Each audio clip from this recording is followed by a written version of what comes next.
Bienvenue à la mise à jour macroéconomique et des marchés du mois d'avril d'Industrielle Alliance Gestion de placement. Notre discussion aujourd'hui sera autour de l'appréciation de notre équipe d'investissement sur les principaux événements marchés du trimestre écoulé et nos attentes pour le reste de l'année 2022. Mon nom est Rose Marcello et je suis gestionnaire de portefeuille client chez IAGP. Se joint à moi pour cette conversation Jean-René Adam, vice-président principal, actions nord-américaines et quantitatives. Jean-René dirige l'équipe d'action publique chez IAGP. Merci Jean-René de ta présence.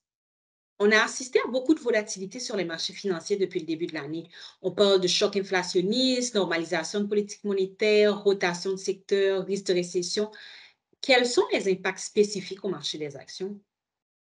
Oui, c'est une bonne question. Je pense que 2022, évidemment, je pense que ça ne sera pas une année aussi facile qu'on a eue en 2020 ou en 2021.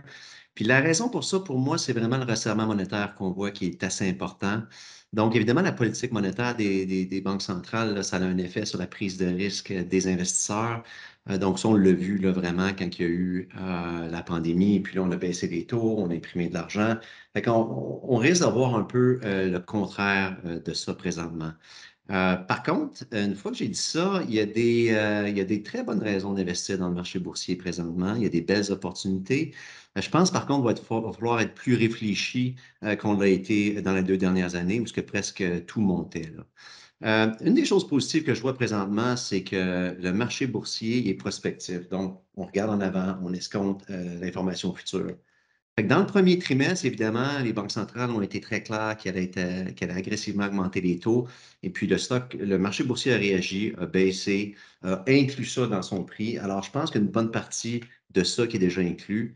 L'autre point, c'est qu'avec la correction, évidemment, l'évaluation du marché boursier est plus attrayante qu'elle l'était au début de l'année. Quelque chose qu'on a noté aussi dans le premier trimestre, c'est vraiment un changement de leadership, hein. Les titres croissance qui faisaient très bien depuis pratiquement 10 ans. Là. Chaque année, on dirait qu'ils faisaient mieux que les titres valeurs. Et puis là, dans le premier trimestre, on a vu les titres valeurs qui ont fait mieux et beaucoup mieux que les titres croissance. Puis on pense que ça va continuer aussi, ça, dans le futur, pour différentes raisons, où on est dans ce cycle économique, des taux d'intérêt plus élevés, de l'inflation plus élevée aussi. Parlant d'inflation, une bonne façon de se protéger contre l'inflation, là, c'est d'investir pour l'équité du moins, d'investir dans un portefeuille ayant des titres qui ont une bonne croissance des dividendes. Puis c'est assez intuitif, ça, évidemment. Donc, l'inflation augmente, on perd un peu de pouvoir d'achat. Par contre, on a un portefeuille où ce que les dividendes augmentent également, ça nous aide à compenser cette inflation-là. Ce qui risque d'être positif là, pour ces titres-là, c'est que habituellement, la croissance des dividendes va suivre une année forte de croissance des bénéfices.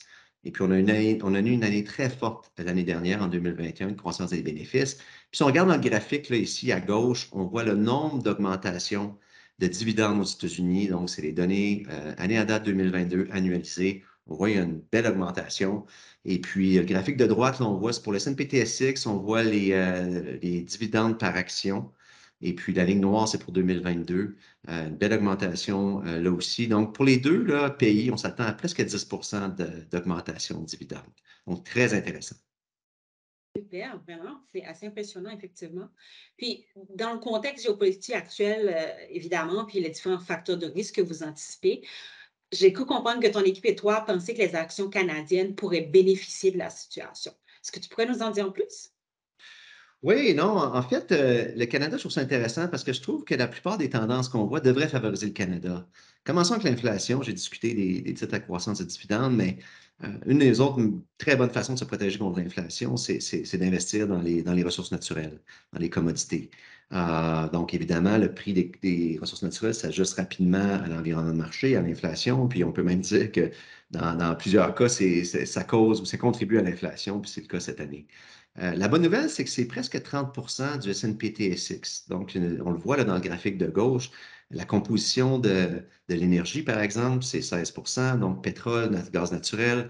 Composition des matériaux, c'est pratiquement 13 donc on pense à or, fertilisants, minerais de fer, etc. Donc, ça, c'est très bien pour le Canada. On pense aussi qu'il y a un débalancement de l'offre et la demande. La demande est revenue très forte suivant la forte croissance économique. L'offre ne bouge pas parce qu'on a sous-investi pendant pratiquement une dizaine d'années là, dans les nouvelles mines, nouveaux projets, parce que le prix des commodités était faible. Je ne pense pas que ça va changer à court terme. Même si on investit, ça prend beaucoup de temps à avoir un effet sur l'offre. Il y a la guerre, effectivement, présentement, entre l'Ukraine et la Russie, qui n'aide vraiment pas. Donc, ça pousse les commodités à la hausse. Et puis, comme on le voit dans le graphique de droite, l'importance de la Russie, là, c'est un des plus gros fournisseurs de différentes ressources naturelles dans le monde. Donc, ça a un effet. Les gens sont préoccupés. Il y a une prime de risque qui est inclue dans le prix des commodités à cause de ça. Et puis, même si la guerre se réglait, je ne suis pas convaincu que ça aura un effet matériel sur le prix des commodités à la baisse parce que, bon, un, les sanctions ne vont peut-être pas partir. Et puis, deux, cette prime de risque-là avec la Russie, là, on va être préoccupé pendant un bon bout de temps. Une autre tendance intéressante pour le Canada, la hausse des taux d'intérêt. Un des secteurs qui bénéficie le plus de ça habituellement, c'est les financières. Rappelez-vous la composition du TSX là, que je vous parlais tantôt. Bien, les financières, c'est pratiquement le tiers là, du S&P TSX, donc un secteur qui devrait bien faire. On pense aux banques là-dedans. Donc, les banques, c'est plus de 20 du TSX. Donc, évidemment, ils font des prêts à plus haut taux d'intérêt, ils font plus d'argent. Bon, on a besoin aussi d'une quantification de la courbe, mais toutes les éléments sont là, pour que ça fasse bien. Puis finalement, j'ai parlé tantôt de valeur qui faisait bien, mais Canada et le S&P TSX, c'est un indice qui est plus valeur, qui est moins dispendieux. Alors, c'est une autre tendance qui devrait aider le Canada. Puis on l'a vu cette année, hein, Canada, là, dans un environnement boursier difficile, euh, les indices ont baissé entre 5 et 15 un peu partout dans le monde. Le Canada est à hausse de 4. Alors, donc, c'est ça. Donc, écoute, mon message aujourd'hui, ma conclusion, c'est vraiment, écoute, oui, 2022, c'est un environnement qui va être moins facile que les autres années. Il y a des très belles opportunités, par exemple. Puis je pense que cette année, tu as besoin d'un bon gestionnaire de portefeuille pour t'aider à naviguer cet environnement-là. Super, merci beaucoup. Merci, Rose.